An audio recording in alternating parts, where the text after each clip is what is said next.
आखिर क्या था उस पत्थर दिल शहजादे का राज? आखिर कौन सा गम तुम्हें पत्थर बना गया? क्या अस्मारा अपने भाई ज़ैन की जान बचा पाएगी या फिर वो खुद इस जादुई नगरी की दर्द के साए में हमेशा के लिए उलझ कर रह जाएगी? Welcome to Shazwi through AI। अपने नेम की स्टोरी चाहते हैं तो कमेंट करें, चैनल को सब्सक्राइब करें और कहानी के एंड में एक बहुत बड़ा ट्विस्ट है। बहुत पुरानी बात है। एक अजीम सल्तनत थी जिसे डायमंड किंगडम कहा जाता था। यहाँ एक ऐसी आलीशान दुनिया आबाद थी जहाँ की हर इमारत सोती हुई रोशनियों, दाखिली डायमंड वॉल्स और प्योर गोल्ड के शाहकारों से तराशी गई थी। ये एक ऐसी नगरी थी जहाँ अमीर तरीन लोग रहते थे। यहाँ एक नसीबों की मारी लड़की भी रहती थी जिसका नाम अस्मारा था। अस्मारा को इस निज़ाम से सख्त नफरत थी जहाँ लोग अपने जज्बात, अपनी हंसी और अपने आंसू एक जादुई बादशाह को बेचकर सोने के सिक्के खरीदते थे। इस दुनिया में जो जितना बेहिस था वो उतना ही अमीर। अमीर लोग रोते नहीं थे क्योंकि आंसू बहाने से उनका सोना कम हो जाता था।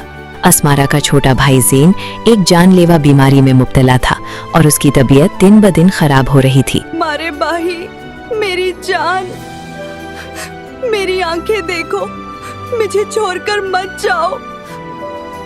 मैं तुम्हें कुछ नहीं होने दूंगी, मैं सब कुछ करूंगी। अस्मारा ने हर दरवाजा खटखटाया, हर अमीर शख्स से मदद मांगी, मेरे भाई की जान बचा लो।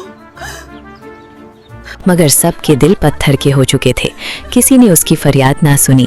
लोग उस पर हंसते और कहते, अपने आंसू हमें बेच दो, हम तुम्हें सोना देंगे। मगर अस्मारा को पता था कि अगर उसने जज्बात बेच दिए तो वो अपने भाई से मोहब्बत करने का एहसास भी खो देगी। मुझे तुम्हारा सोना नहीं चाहिए, मुझे सिर्फ अपने भाई की जिंदगी चाहिए। वहाँ की एक दादी ने अस्मारा को बताया, सुनो बेटी, अंधेरे घात के पर आंसुओं का दरख्त है, सिर्फ वहाँ का जादुई फूल तुम्हारे बही को बचा सकता है। मगर वहाँ तक पहुँचने के लिए 7 खौफनाक और पुरअसरार इम्तिहान पार करने होंगे। अस्मारा ने एक पल ज़ाय किए बगैर अपने भाई के लिए इस अनजान सफर पर निकलने का फैसला किया। दादी, ज़ैन का ख्याल रखना, मैं बहुत जल्द फूल लेकर वापस आऊंगी। अस्मारा उस जादुई दुनिया के दूर दराज जादुई दरख्त के रास्ते पर निकल गई। चमकते हुए जादुई जंगल में आगे बढ़ते हुए अस्मारा की नजर अचानक एक खूबसूरत बोलने वाली मोरनी पर पड़ी। मोरनी ने अपनी चोंच से एक बड़ा चमकदार लॉकेट अस्मारा की तरफ बढ़ाया और मीठी आवाज में कहा, ये लॉकेट तुम्हें हर मुश्किल और खातरे से बचाएगा। यह तो बहुत जादुई है। अस्मारा ने मुस्कुराते हुए वो लॉकेट थामा। चमकते लॉकेट को पहनकर अस्मारा जंगल में आगे बढ़ती रही। थोड़ा आगे बढ़ते ही पहला इम्तिहान आया। अस्मारा ने पुरएतमाद होकर कहा, मेरा पहला इम्तिहान मेरे सामने है, मैं तैयार हूँ। वहाँ खूबसूरत परियां रो रही थी मगर उनके आंसू जहरीले थे। उन्होंने जादुई हीरो के धोखे से अस्मारा को लालचाया, इन हेरों को ले लो और हमेशा के लिए यहाँ रुक जाओ। अस्मारा उन जादुई हीरो को देखकर एक पल के लिए मदहोश हो गई और उनकी तरफ जाने लगी। मगर फिर जादुई लॉकेट को पकड़कर नहीं। अस्मारा ने कहा, मुझे कोई हेरा नहीं चाहिए, मुझे सिर्फ अपने भाई को बचाना है। उसके बाद अस्मारा को एक चिड़चिड़ा बूबू बूढ़ा मिला जिसके पास एक पुराना जादुई नक्शा था और वो खुद रास्ता भटक गया था। बूबू हर बात पर ड्रामा करता और बोलता, मैं तुम्हारी मदद नहीं कर रहा, मैं तो बस रास्ता भूल गया हूँ। थोड़ा आगे रास्ते में उन्हें एक मेंढक भी मिला जो झील का बादशाह था। उसके साथ मिलकर वो पहाड़ों की तरफ रवाना हुए। बस थोड़ा सा रास्ता और है दोस्तों, हम पहाड़ की चोटी पर पहुंचने वाले हैं। आगे सोए हुए देवों की घाटी थी। वहाँ बड़े बड़े देव सो रहे थे और जरा सी आवाज पर भी उनकी आंख खुल सकती थी। मेंढक को अचानक छींक आने लगी जिसे बूबू ने बड़ी मुश्किल से उसका मुंह बंद करके रोका। चींक मत मरना, हम सब मरे जाएंगे।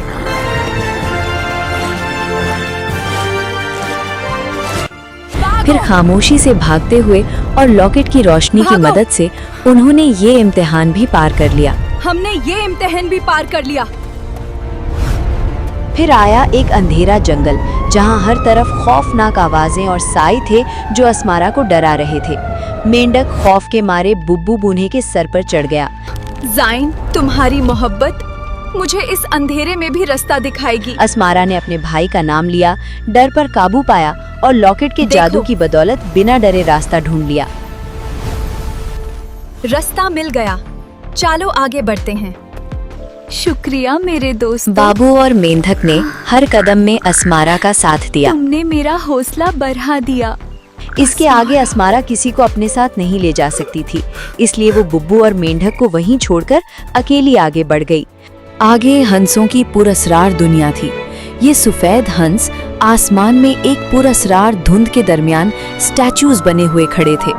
ये धुंध कितनी गहरी है, मुझे रास्ता कैसे मिलेगा? अस्मारा ने उन हंसों के सामने जाकर अपना गहरा दुख बयान किया। मेरा छोटा भाई मौत की आगोश में है, मुझे आंसुओं के दरख्त तक पहुंचना है। तो अस्मारा के आंसुओं से हंसों में दोबारा हिलने डुलने की ताकत आ गई। फिर उन हंसों ने अस्मारा को अपने खूबसूरत परों के साए में लिया और उसे जंगल के दूसरे पार पहुंचा दिया। आपने मेरी मोहब्बत को समझ लिया। बहुत थक गई हूँ।